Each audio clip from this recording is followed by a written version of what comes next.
El plan de romper un florero y armar un tierrero para luego dar el grito de la independencia había sido todo un éxito.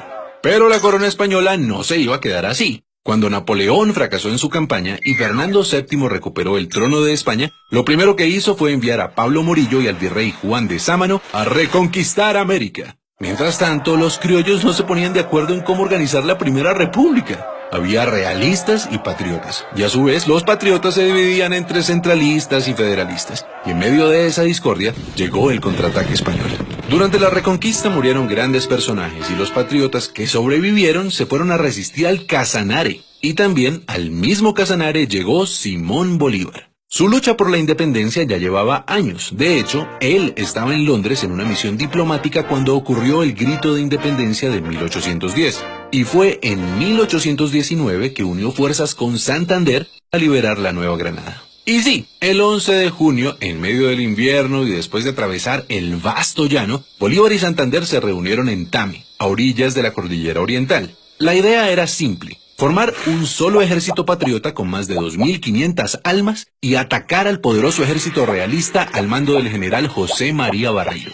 El plan era lo complicado. Había que llegar al centro del país sin ser vistos. Y para ello, la única opción era una odisea: escalar la Cordillera Oriental hasta el páramo de Pisba a 3.500 metros de altura. Eso sí, antes de emprender el ascenso había que tomarse un puesto de vigilancia en las Termópilas de Paya, la primera victoria. Por supuesto, ni el ejército ni los caballos estaban acostumbrados a escalar montañas y muchos murieron en los peñascos. Pero el heroico plan funcionó y el 5 de julio la vanguardia patriota alcanzó el poblado de Socha. Por suerte no había realistas por ahí. En cambio, la gente de Tunja vino a recibirlos con comida, mantas, ropas y cuanto pudieron ofrecerles. Y después de un merecido descanso comenzaron las batallas. El 11 de julio a la salida de Gámeza ocurrió el primer choque. Ambos ejércitos terminaron por replegarse, pero Barreiro notó la furia de los que antes llamaba andrajosos y empezó a defenderse de Bolívar, quien ganó la iniciativa a punta de astucia y conocimiento estratégico.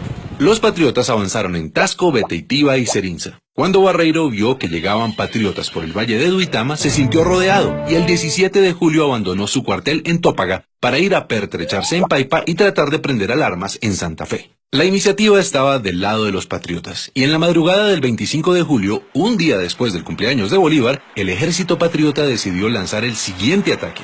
Sin embargo, cruzar el río Sogamoso en invierno no era fácil, y eso le dio tiempo a Barreiro de ubicar sus tropas en los terrenos más altos, los cerros del Picacho y el Cangrejo, desde donde se domina todo el pantano de Vargas. Los patriotas quedaron en desventaja entre el río y el ejército realista que los esperaba. Era una guerra a muerte. El combate del pantano empezó a las 10 de la mañana y fue el más sangriento. La infantería patriota con Santander al mando trató de tomarse el cerro del Picacho 4 veces, pero siempre debía retroceder hasta la quebrada de Varguitas. Al ver a su enemigo debilitado, Barreiro clavó la bandera española en el cerro y gritó: ¡Viva España! ¡Viva el rey de España! Y se lanzó a toda carga contra los patriotas. Bolívar dijo: se nos vino la caballería encima y se nos perdió la batalla. En esas apareció el coronel Juan José Rondón, un intrépido llanero seguido de 14 jinetes, y le dijo a Bolívar: mi general, ¿cómo vamos a perder si nosotros no hemos peleado? Y pidió una última oportunidad de atacar. Bolívar contestó: coronel Rondón, salve a usted la patria. Al oír eso, Rondón y sus hombres se transformaron en centauros y se lanzaron contra el escuadrón realista. Y esos 14 jinetes cambiaron el rumbo de la batalla decisiva en la campaña libertadora. Barreiro comprendió que estaba en desventaja y comenzó a retroceder por Sogamoso hacia Santa Fe. Pero Bolívar sabía que los realistas querían unir fuerzas con el virrey Sámano, así que en medio de la noche, sin prender ni una lumbre, partió hacia Tunja con la intención de cortarles el paso. Y llegó la mañana del 7 de agosto de 1819. Desde el Alto de San Lázaro, en Tunja, Bolívar y el jefe del Estado Mayor habían observado los movimientos del ejército realista.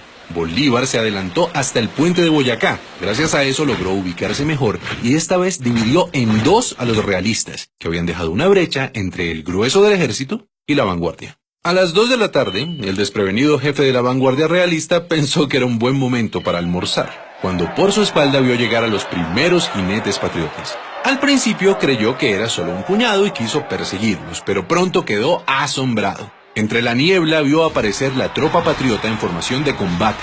Durante la batalla, Bolívar se ubicó en lo alto, en la casa de teja, para controlar los movimientos desde ahí, A las 3 de la tarde la pelea era intensa, pero los patriotas estaban comunicados entre sí, mientras que los realistas seguían divididos. El general Santander hizo retroceder a la vanguardia realista hasta el otro lado del puente de Boyacá, donde los patriotas los esperaban. Y aunque el grueso del ejército de Barreiro atacó, otra vez Rondón y sus lanceros embistieron sin miedo, de frente y por el centro. La victoria fue rápida y contundente. Barreiro fue arrestado y el ejército realista se dio por vencido. Así, a las 4 de la tarde del 7 de agosto de 1819 terminó la batalla, y con ella una travesía que abrió las puertas a la independencia de todo un continente. Celebremos la batalla de Boyacá recordando a todos aquellos hombres y mujeres que lucharon por nuestra libertad.